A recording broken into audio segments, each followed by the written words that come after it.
നമസ്കാരം, യോഗനാഥൻ ന്യൂസിലേക്ക് ഏവർക്കും സ്വാഗതം. നമ്മൾ ലോകകപ്പിലെ ഗ്രൂപ്പുകളെ അവലോകനം ചെയ്തുകൊണ്ടിരിക്കുകയായിരുന്നു. ഇന്ന് നമുക്ക് ഗ്രൂപ്പ് എച്ചിനെ പരിചയപ്പെടാം. ഗ്രൂപ്പ് എച്ചിൽ ഏറ്റവും കൂടുതൽ ആകാംക്ഷയോടെ ആളുകൾ കാത്തിരിക്കുന്ന പോർച്ചുഗൽ ഈ ഗ്രൂപ്പിലാണുള്ളത്.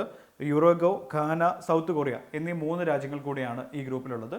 ഇതിലെ ഏറ്റവും കൂടുതൽ ആരാധകരുള്ള, ഇല്ലെങ്കിൽ ടൂർണമെൻറ്റിൻ്റെ ഫേവറേറ്റുകൾ പറയാവുന്ന പോർച്ചുഗലാണ് ഇതിൽ മുഖ്യ സാന്നിധ്യം എന്ന് നമുക്ക് പറയേണ്ടി വരും. പോർച്ചുഗലിനെ സംബന്ധിച്ചിടത്തോളം ക്യാപ്റ്റൻ റൊണാൾഡോയുടെ പ്രകടനമാണ് എല്ലാവരും കാത്തിരിക്കുന്നത്. കാരണം കഴിഞ്ഞ കുറേ നാളുകളായി അദ്ദേഹത്തിൻ്റെ പ്രകടനത്തെ പറ്റി ചില ആശങ്കകളൊക്കെ ഉണ്ടായിരുന്നു. അതൊക്കെ പരിഹരിക്കാൻ ഈ ലോകകപ്പിൽ നല്ല രീതിയിലൊരു പ്രകടനം കാഴ്ചവെക്കാൻ റൊണാൾഡോയ്ക്ക് കഴിയും എന്ന പ്രതീക്ഷയിലാണ് ആരാധകരുള്ളത്. റൊണാൾഡോയ്ക്ക് കരുത്ത് പകരുന്ന ഈ ടീമിലെ മറ്റു താരങ്ങളുടെ പേരുകൾ കൂടി നമുക്കൊന്ന് പരിശോധിക്കാം. ജാവോ ഫെലിക്സ്, ആന്ദ്രേ സിൽവേ, റഫായൽ ലിയോയും എന്നടങ്ങുന്ന മുന്നേറ്റ നിരയാണ് ഒരു പരിധി വരെയൊക്കെ തന്നെ റൊണാൾഡോയെ സപ്പോർട്ട് ചെയ്യാൻ വേണ്ടിയ ടീമിലുള്ളത്. എന്നാൽ ഇവരുടെ ഏറ്റവും വലിയൊരു പ്രതിസന്ധി എന്ന ഈ ഘട്ടത്തിൽ പറയാൻ കഴിയുന്നത് ഇവരുടെ ഏറ്റവും പ്രധാനപ്പെട്ട ഒരു താരമായ ഡീഗോ ജോട്ടോ പരിക്കേറ്റ് പുറത്തായത് ഒരു പക്ഷേ പോർച്ചുഗലിൽ തിരിച്ചടിയാകും എന്ന വിലയിരുത്തൽ കൂടി വരുന്നുണ്ട്.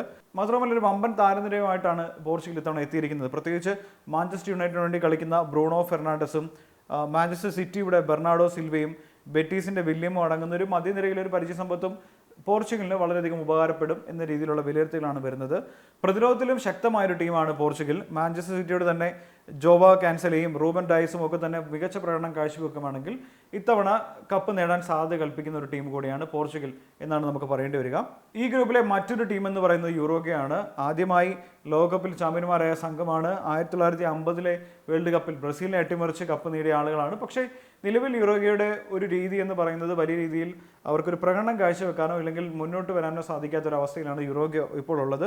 യുറോഗയുടെ ഏറ്റവും വലിയ ശക്തിയായ 2 താരങ്ങളാണ് നമുക്ക് പരിചയപ്പെടാനുള്ളത്. വൈറ്റ് റൺ താരങ്ങളായ ലൂയിസ് സുവാരസും എഡിസൺ കവാനിയുമാണ് ഈ താരങ്ങൾ. ഇവരുടെ പ്രകടനം യുറോഗയെ സംബന്ധിച്ചിടത്തോളം വളരെയധികം നിർണായകമായിരിക്കും. നേരത്തെ സൂചിപ്പിച്ച പോലെ തന്നെ അട്ടിമറി സാധ്യതകൾ ഉണ്ടായാൽ നമുക്ക് പരിഗണിക്കാൻ പറ്റുന്ന ഒരു ടീമാണ് യുറോഗോയി. അടുത്ത ഘട്ടത്തിലേക്ക് പോകാനുള്ള സാധ്യതയും അവരിൽ കാണാൻ കഴിയുന്നുണ്ട്. ഈ ഗ്രൂപ്പിലെ അടുത്ത ടീം സൗത്ത് കൊറിയയാണ്. 2002 ലോകകപ്പിൽ സെമിയിലെത്തിച്ച് നമ്മളെ ഞെട്ടിച്ച സൗത്ത് കൊറിയയാണ് വീണ്ടും എത്തിയിരിക്കുന്നത്. ഇത്തവണ അത്തരത്തിലുള്ള അട്ടിമറികളിലൂടെ അടുത്ത ഘട്ടങ്ങളിലേക്ക് പോകാനുള്ള ശ്രമം സൗത്ത് കൊറിയയ്ക്ക് അതിനുള്ളൊരു കപ്പാസിറ്റി ഉണ്ട് എന്ന രീതിയിലാണ് കായിക നിരീക്ഷകരൊക്കെ വിലയിരുത്തുന്നത്. ഇത്തവണ നടന്ന സൗഹൃദ മത്സരങ്ങളുമായി ബന്ധപ്പെട്ട് ഈജിപ്തിനെ ചിലിയൊക്കെ തോപ്പിച്ച് ഒരു ആത്മവിശ്വാസത്തിലൂടെയാണ് സൗത്ത് കൊറിയ കളിക്കളത്തിലേക്ക് എത്തുന്നത് എന്നുകൂടി നമ്മൾ പ്രതീക്ഷിക്കേണ്ടിയിരിക്കുന്നു. അവരുടെ ഒരു പ്രകടനം വളരെയധികം നിർണായകമാണ് എന്നാണ് വിലയിരുത്താൻ കഴിയുക. മാത്രമല്ല കാര്യമായിട്ടൊന്ന് പരിശ്രമിച്ചാൽ പ്രീ ക്വാർട്ടറിന് അപ്പുറത്തേക്ക് ചില സാധ്യതകൾ കൂടി സൗത്ത് കൊറിയയ്ക്കുണ്ട് എന്ന രീതിയിലുള്ള വിലയിരുത്തലാണ് വരുന്നത്. അവരുടെ ഏറ്റവും പ്രധാനപ്പെട്ട താരങ്ങളായ ക്യാപ്റ്റൻ സൺഹുങ് മിനും ഹ്വാങ്ജോയും അടങ്ങുന്ന സീനിയർ താരങ്ങളുടെ ഒരു നിരയുണ്ട്. അവർ തന്നെയായിരിക്കും സൗത്ത് കൊറിയയുടെ നട്ടെല്ലായി മാറുക എന്നാണ് നമ്മൾ പ്രതീക്ഷിക്കുന്നത്.